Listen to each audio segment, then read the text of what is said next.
السلام عليكم وتحياتي للجميع، نتمنى تكونوا بخير وعلى خير. الزواج المختلط من أصعب القرارات اللي ممكن الواحد يتاخده، لأن المشكل فيه هو النتائج أو التبعات ديالو، خاصة في حالات الفشل والطلاق.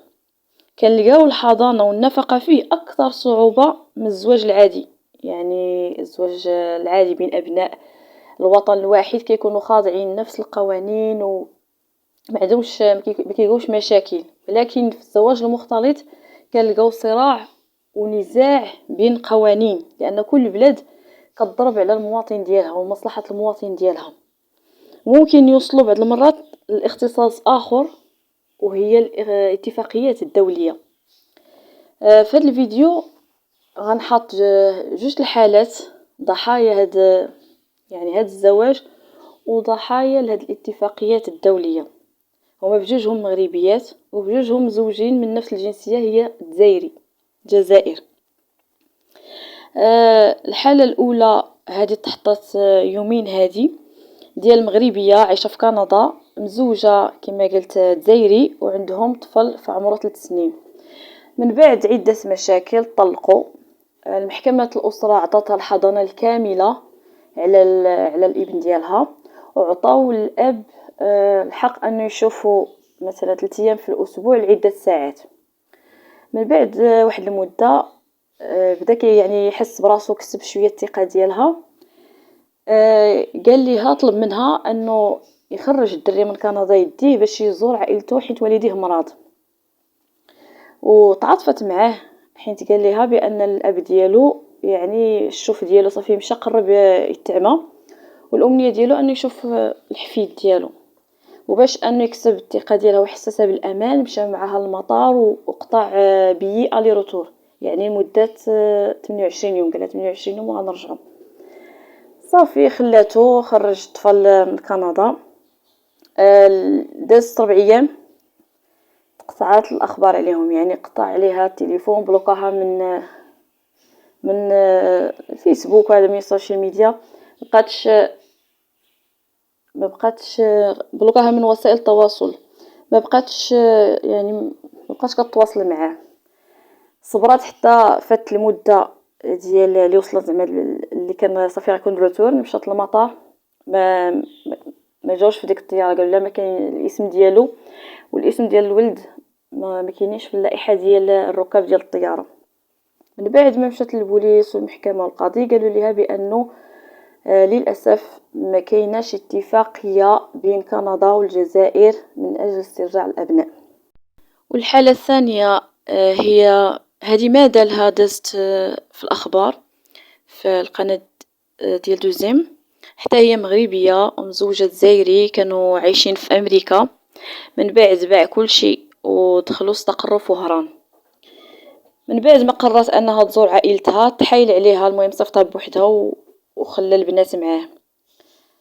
من بعد طلقها وهي في بلادها. يعني في هاد جوج الحالات يعني كاين واحد النوع من الشماتات، بجوجهم تشمتوا. كاين نوع من السذاجه والتستغلات الطيبه ديالهم. هاد يعني الزواج بصفه عامه راه مشروع، يعني مشروع عائلي، خاص تدرس من جميع الجوانب، خاصه الا كان الزواج مختلط، وخاص تحط في الحسبان احتماليه الفشل والنتائج والقوانين. مشكله واخا كيكون القانون وهذا، ولكن كيكونوا الثغرات كيتم استغلالها. وطبيعه الحال كنقول دائما بان الزواج المختلط فيه ضريبه، وكما قالوا الناس زمان، تخميمه وتخميمه ولا ضربه مقص. ولما كنحطوا هاد القصص فاكيد للعبره والاستفاده من تجارب الغير. الابن ديالي يسول عليا وما يلقانيش حداه. وبغيتش الابن ديالي يشوف او يشوف طفل مع الام ديالو ويتساءل على الام ديالو وما يلقاش جنبو. انا ما غاديش نتخلى على الولد ديالي ابدا، لانه هو كل ما كان ملك في هذه الحياه. وما عمري غادي نفكر انني نحرمه من والديه غير ما عندناش اتفاقيه مع كندا باش انهم يتم استرجاع ديال الاطفال، هو مانعني انني نتواصل مع الولد ديالي. بغيت نسمع صوته، بغيت نشوفه، بغيت نطمن عليه. انا الام ديالو، محتاجه ولدي، هو محتاجني، انا محتاجه ولدي، وولدي محتاجني بزاف. ما بغيتش نظلم داك الوليد وما بغيتكش تظلمو، لان البعد ديالو عليا راه كيكسرني، كيقطع لي قلبي، وهو كذلك. رجع لي ولدي.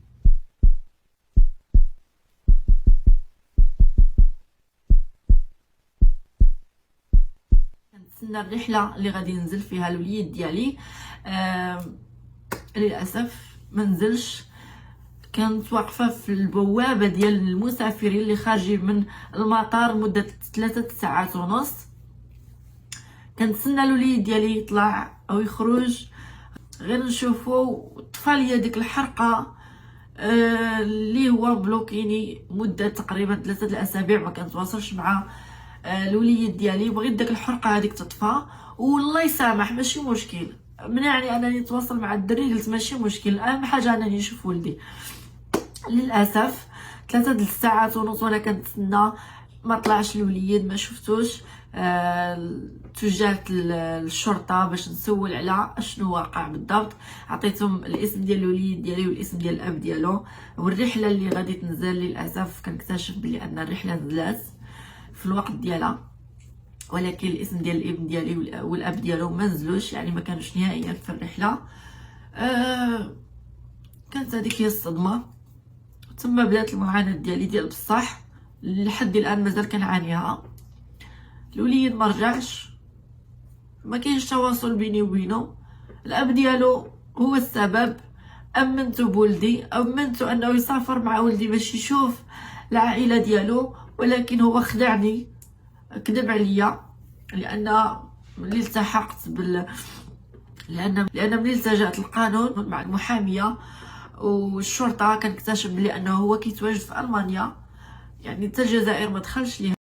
جديد من فصول مأساة الزواج المختلط طرفه هذه المرة زوجة مغربية والزوج جزائري كان يعيشان بالولايات المتحدة الأمريكية قبل أن تفاجأ الزوجة بخبر طلاقها أثناء رحلة لها في بلدها المغرب. وإلى الجزائر اختطف أبناؤها من طرف والدهم. حق الحضانة مسطرة معقدة وطويلة. أيضا هشام غرفة.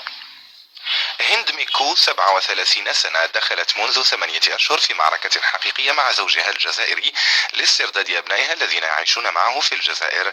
هند تلقت خبر طلاقها عندما كانت تزور عائلتها بالمغرب. تحكي هند عن زواج سعيد في البداية كلل بإنجاب 3 أبناء قبل أن يقرر زوجها مغادرة الولايات المتحدة حيث كانوا يعيشون الاستقرار بوهران.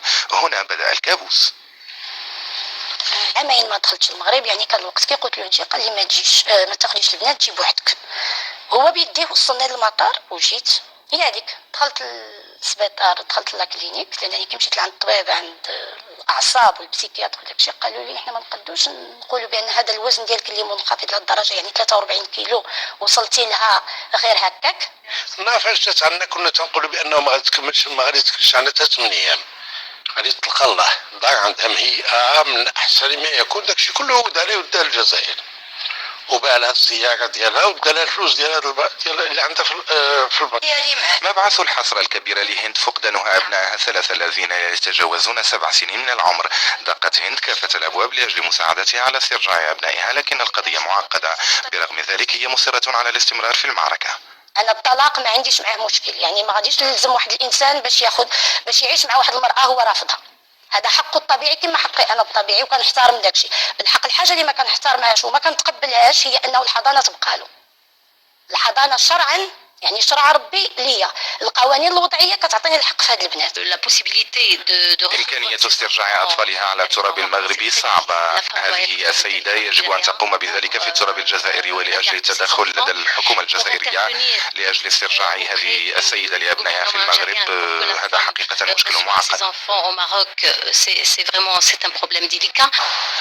تعلم هند أن حل قضيتها يوجد في الجزائر حيث يقيم طليقها، لكنها مع ذلك تطلب اليوم مساعدة مصالح وزارة الشؤون الخارجية والسلطات القنصلية لاتخاذ كافة الإجراءات الكفيلة بإعادة أطفالها إليها كي تعيش معهم في هدوء وسلام بعد كل العذابات التي ذاقتها على يد زوجها السابق.